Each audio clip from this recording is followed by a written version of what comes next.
अस्सलाम वालेकुम जी। सिलेबस हमारा ऑलमोस्ट कंप्लीट हो चुका हुआ है। बस थोड़े से कुछ ऐसे टॉपिक्स हैं जो मुझे लगता है कि आप लोगों को दोबारा समझने चाहिए ताकि आपके जो कॉन्सेप्ट्स हैं वो स्ट्रॉन्गर हो जाए। ठीक है। अभी आपके जो पेपर हुए हैं उसका रिज़ल्ट भी शेयर कर दूंगा मैं आज ही आपके साथ। बेसिकली आपका जो सिलेबस है, जो हमारी आउटलाइन है, वो हमने ख़त्म कर ली है। ठीक है। अब जो भी चीज़ें हो रही हैं वो सिर्फ और सिर्फ आपके कॉन्सेप्ट स्ट्रॉन्ग करने के लिए होंगी। That will help you do your paper in a better way, ताकि आप लोगों के माइंड में जब आप पेपर दे रहे हो तो आप लोगों के माइंड में चीज़ें आती जाएं। ओके। बहरहाल MCQs की जहाँ तक बात है वो मैं आपको एक फ़ाइल सेंड करूँगा। मैं कोशिश कर रहा हूँ मुझे उसकी सॉफ्ट कॉपी मिल जाए। जैसे मिल जाएगी तो हम लोग वो आप उसकी सॉफ्ट कॉपी को हार्ड कॉपी बनवा लें, वो आपकी मर्ज़ी होगी। But at the moment what you need to do is to concentrate on the lectures. आपके पास काफ़ी ज़्यादा लेक्चर्स रिकॉर्डेड फॉर्म में मौजूद हैं, पहले भी और ये वाला भी रिकॉर्ड हो रहा है। तो आपने इन सारे लेक्चर्स को गो थ्रू करना है, स्लाइड्स पढ़नी है, बुक पढ़नी है। बिकॉज आप लोग लास्ट टाइम भी हमारे कॉलेज में पोजीशंस आई थी और इस टाइम बच्चे ज़्यादा पोटेंशियल रखते हैं पोजीशंस लेने का। So I want you to work harder. उसके लिए आपको ये लेक्चर्स अच्छे से, बहुत ज़्यादा अच्छे से समझने हैं। ओके जी। सो लेट अस स्टार्ट कि आज हम लोग क्या करना चाहते हैं। ये लेक्चर मैंने ऑलरेडी समझाया भी हुआ है कंपोनेंट्स ऑफ सिस्टम यूनिट का। ठीक है। पहले तो आपको देखना है कि सिस्टम यूनिट क्या है। एक कंप्यूटर इन चीज़ों से मिलके बना होता है ना, इनपुट डिवाइसेस से, आउटपुट डिवाइसेस से। इनपुट डिवाइसेस वो डिवाइसेस है जिनके ज़रिए से कंप्यूटर में डेटा जाता है। आउटपुट डिवाइसेस वो डिवाइसेस हैं जिनके ज़रिए से कंप्यूटर से डेटा बाहर निकलता है। ठीक है। या फिर आउटपुट जनरेट होती है, यू कैन से। और इनपुट और आउटपुट डिवाइसेस, जब बाकी सारे यूनिट्स को कंट्रोल कौन कर रहा होता है? सेंट्रल प्रोसेसिंग यूनिट कर रहा होता है। ठीक है। अब सेंट्रल प्रोसेसिंग यूनिट को डेटा चाहिए होता है जो उसने कहीं ना कहीं पे स्टोर किया होता है, वो मेमोरी यूनिट में हो रहा होता है डेटा स्टोर। और कंप्यूटर को एक परमानेंट स्टोरेज भी चाहिए होती है जिसको हम सेकेंडरी स्टोरेज कहते हैं। एंड सेम गोज फॉर बस इंटरकनेक्शन। बस इंटरकनेक्शन का एक लेक्चर रहता है हमारा, वो हम देखेंगे। वो मैं नेक्स्ट टाइम इंशाल्लाह आपके साथ शेयर करूँगा कि बस इंटरकनेक्शन क्या है। एट द मोमेंट मैं आपको ये समझा दूँ, जिस तरह हमारी बॉडी में एक मसल्स हैं, मसल्स का सिस्टम है। ठीक है। नर्व्स हैं, न्यूरॉन्स हैं हमारी बॉडी में, वो एक जगह से दूसरी जगह सिग्नलिंग करते हैं neurons. Same goes for computer buses. Computer buses भी एक पार्ट से कंप्यूटर के दूसरे पार्ट तक सिग्नल लेकर जा रही होती हैं। ठीक है ना। मतलब अगर लेट्स सपोज माउस से आपने कुछ क्लिक किया तो वो क्लिक एक सिग्नल बनकर CPU तक जाएगा। वो सिग्नल बेसिकली एक बस पर जाएगा। सेम गोज फॉर अगर CPU को मेमोरी यूनिट से, रैम से कोई डेटा चाहिए तो एक होती है डेटा बस। डेटा बस से डेटा गुजर कर, मतलब वो बेसिकली वायर्स होती हैं छोटी छोटी, और you can say electrical path होता है जहाँ से हमारा डेटा ट्रैवल करके CPU तक जा सकता है।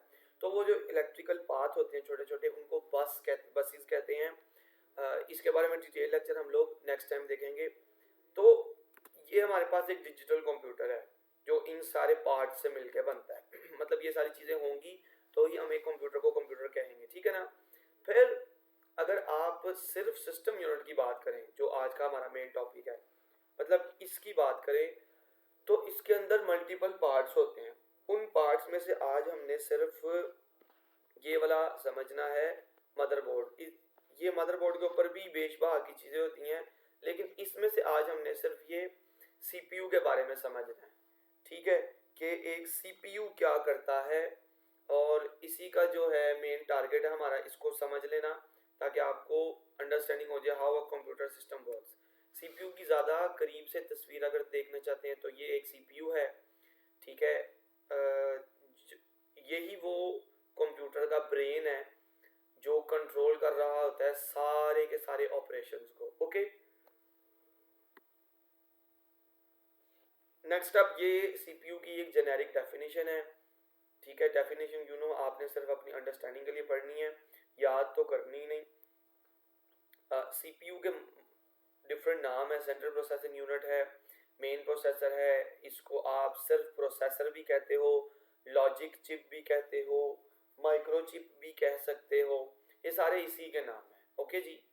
इसके काम क्या हैं? इसके दो काम हैं, वो दो काम इसके दो यूनिट्स ही करते हैं। एक अरिथमेटिक यूनिट करता है इसका, और दूसरा इसका होता है कंट्रोल यूनिट। ठीक है, ये ऐसा ही है जैसे हम इंसान है ना, हम इंसानों के भी माइंड में दो यूनिट्स होते हैं, एक अरिथमेटिक यूनिट होता है हमारे पास और एक कंट्रोल यूनिट होता है। आपका माइंड या ह्यूमन माइंड हर टाइम प्लस माइनस कर रहा होता है, ये हमने ऑलरेडी डिस्कस किया हुआ क्लास में। अभी आपका माइंड मेरे अल्फाज को आपकी मेमोरी में प्लस करता जा रहा है। 3 क्लास में आपने जो भी चीज़ें पढ़ी थी जब आप 3 क्लास में थे, वो आपके माइंड में माइनस हो गई होंगी। ठीक है, आप मेरा ये लेक्चर किसी और बुक से, स्लाइड से या किसी और रिसोर्स से रिसर्च करके पढ़ोगे तो आपका नॉलेज मल्टीप्लाई होने लग जाएगा। और फिर जब आप अपने किसी दोस्त को समझाओगे या कल को टीचर बनोगे या कल को कुछ भी किसी को समझाते हो, अपना नॉलेज शेयर करते हो, तो बेसिकली उस टाइम आपका माइंड डिस्ट्रीब्यूट कर रहा होता है, डिवाइड कर रहा होता है नॉलेज को। तो जो भी चीज़ें हो रही हैं आपकी लाइफ में वो हर वक्त प्लस माइनस मल्टीप्लाई डिवाइड ही हो रहा है, एंड नथिंग एल्स। अगर आप एक डीप अंडरस्टैंडिंग से इस कॉन्सेप्ट को समझो तो everything is math, her cheese arithmetically और लॉजिकली परफॉर्म हो रही है। अब लॉजिक्स क्या है? अरिथमेटिक्स तो ये होते हैं plus minus multiply divide etcetera. Etcetera से मुराद है यहाँ पे एक रिमाइंडर का ऑपरेटर भी होता है प्लस माइनस के अलावा। ठीक है, फ्लोर डिवीजन भी होती है, वो आपको समझने की जरूरत नहीं है, लेकिन ये भी अरिथमेटिक्स में काउंट होते हैं। दूसरे होते हैं लॉजिक्स। लॉजिक्स पहले ह्यूमन माइंड को आप समझे, ह्यूमन माइंड किस तरह लॉजिक्स परफॉर्म करता है। अगर मेरे साथ कोई मेरे से ज़्यादा हाइट वाला शख्स आके खड़ा हो जाता है तो आपका माइंड मेरी पर्सनैलिटी और उस शख्स की पर्सनैलिटी में प्लस माइनस करेगा। ज़रा आप देखें, ठीक है, एक शख्स है, ठीक है, और एक और शख्स है। अगर उसकी हाइट किसी दूसरे शख्स से ज़्यादा है, ठीक है, इसकी हाइट में आपका माइंड प्लस कर देगा और इसकी पर्सनैलिटी आपकी मेमोरी में स्टोर हो जाएगी। ठीक है, जबकि इसकी हाइट इसके कंपैरेटिवली लेस है, तो ये एक लॉजिक ऑपरेशन परफॉर्म किया आपके माइंड ने। Same goes for if you are having a person, ठीक है, लेट्स सपोज इसका जो कलर है ना वो ज़्यादा फेयर है इसकी निस्बत। ठीक है, तो आपका माइंड इसके कलर में एक ऑपरेशन परफॉर्म करेगा ग्रेटर देन का, कि कलर इसका ज़्यादा फेयर है। अगर इसकी आईज ज़्यादा मोटी हैं इससे, तो तब भी ये लॉजिक्स ऑपरेशन परफॉर्म करेगा आपका माइंड और मेमोरी में स्टोर करा देगा किसी शख्स की पर्सनैलिटी। तो जो भी हो रहा है आपके इर्द गिर्द वो सिर्फ ये हो रहा है, एक अरिथमेटिक्स परफॉर्म हो रहे हैं और लॉजिक्स परफॉर्म हो रहे हैं। ये अरिथमेटिक्स हैं प्लस माइनस मल्टीप्लाई डिवाइड, और ये लॉजिक्स हैं बेसिकली। ठीक है, एंड और नॉट, ये भी आपने फिजिक्स में कभी ना कभी सुने होंगे, ये भी लॉजिक्स होते हैं। ठीक है, तो आपका माइंड हर वक्त ये कर रहा है। सेम गोज फॉर कंप्यूटर का माइंड, वो भी यही काम कर रहा होता है, इंस्ट्रक्शंस को जोड़ रहा होता है, तोड़ रहा होता है, डिवाइड कर रहा होता है, मल्टीप्लाई कर रहा होता है, एटसेट्रा। लेकिन आपके माइंड में, इंसान के माइंड में एएलयू के अलावा एक और चीज होती है, एक और यूनिट होता है जिसको आप कहते हो कंट्रोल यूनिट। ओके,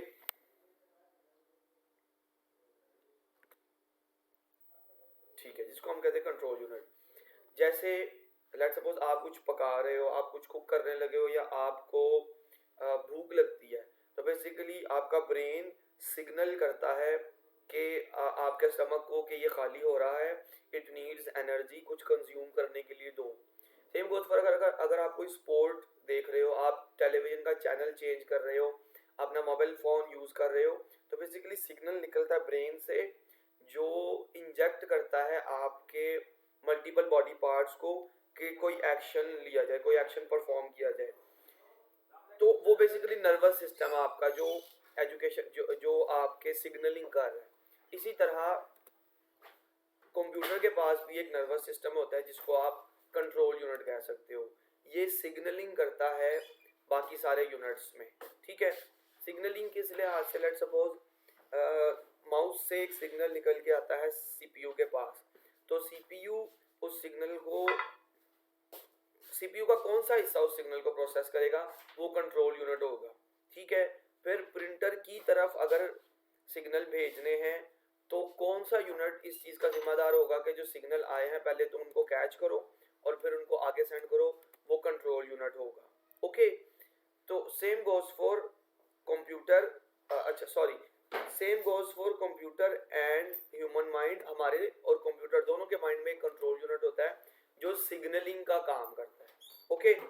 अब जरा एएलयू और कंट्रोल यूनिट को जरा थोड़ा सा डिटेल में समझ लेते हैं कि arithmetic logic unit ALU CPU का वो पार्ट है जो ये वाले काम परफॉर्म करता है, ठीक है। इनके अलावा भी एक और काम, दो और काम होते हैं। एक रिमाइंडर होता है जिसको आप मॉड कह सकते हो, ठीक है, और एक फ्लोर डिवीजन होती है, इसको भी हम देखते हैं। फ्लोर डिवीजन की का जो सिंबल है वो ये होता है, ठीक है। अब ये भी आप लोग एक दफा देख लें। इसका मतलब ये है कि पहले मैं आपको मॉड बता दूं। लेट्स सपोज मेरे पास है एक वैल्यू 15, मैंने कहा 15 का मॉड देखें 4 के साथ, ठीक है। इसका आंसर क्या आएगा, इसका आंसर आएगा 4 3s are 12, बाकी बचा 3, तो इसका आंसर आ रहा है 3। ये जो रिमाइंडर होता है ना, ये मॉडुलस होता है, ठीक है, ये मॉडुलस होता है, इसको, इसकी शॉर्ट फॉर्म होती है मॉड, ठीक है। जबकि फ्लोर डिवीजन क्या, एक होती है सिंपल डिवीजन। अगर मैं सिंपल डिवीजन कर रहा हूं,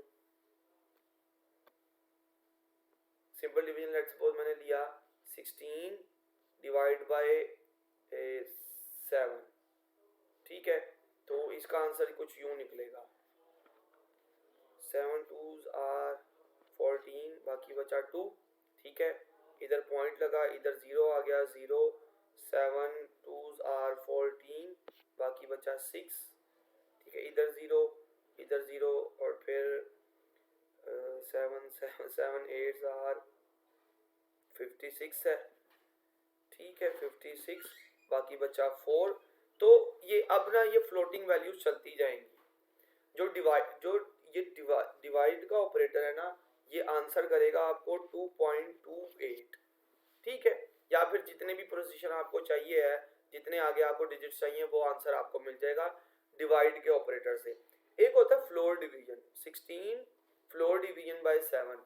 ये क्या करेगा, ये आपको आंसर करेगा सिर्फ और सिर्फ इंटीग्रल पार्ट। ये जो पॉइंट वाली वैल्यू है, ये फ्लोर डिवीजन उसको इग्नोर कर देता है और जो भी इंटीग्रल पार्ट है वो आपको आंसर में दे देता है, ठीक है। तो ये भी बेसिकली एक अरिथमेटिक ऑपरेशन ही है, ओके जी।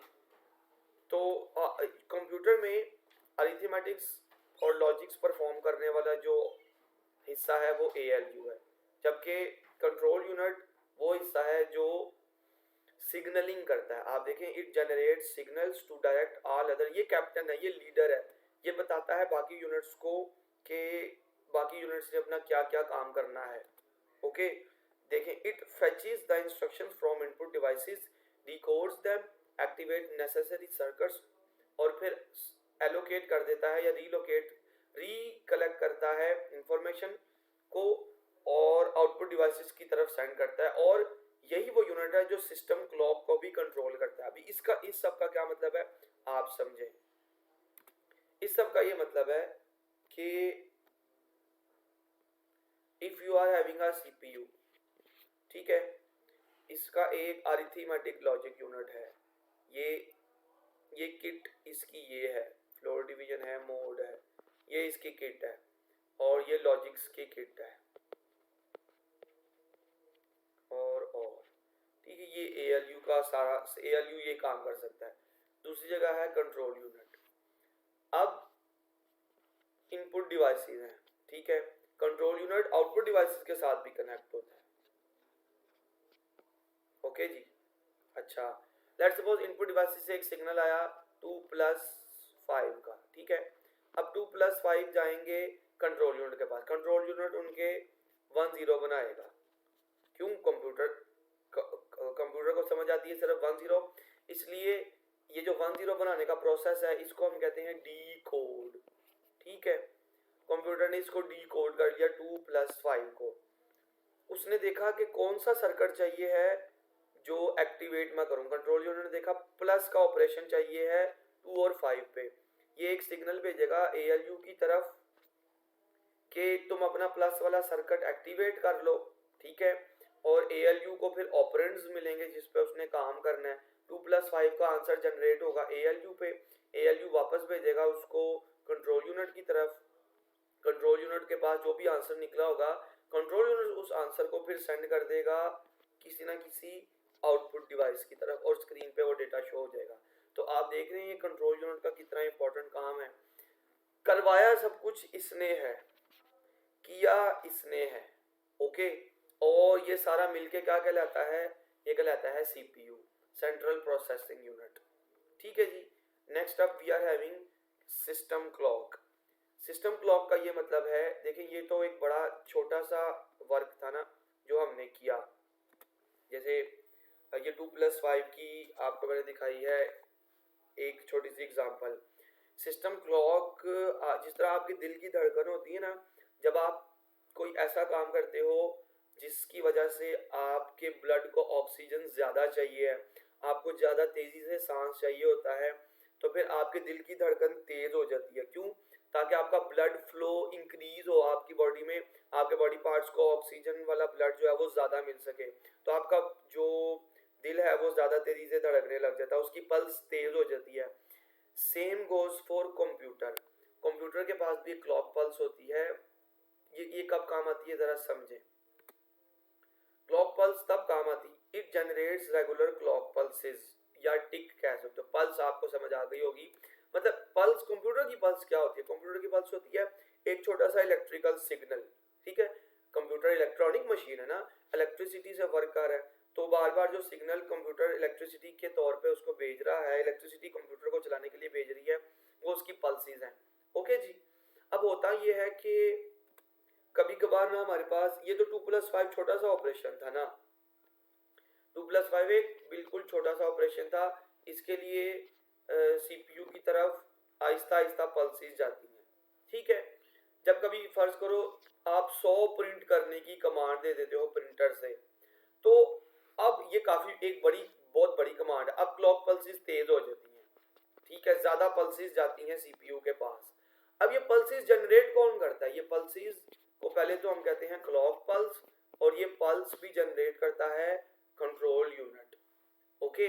इसी का काम होता है कि इलेक्ट्रिसिटी के सिग्नल्स की जो रवानगी है उसकी कंट्रोलिंग।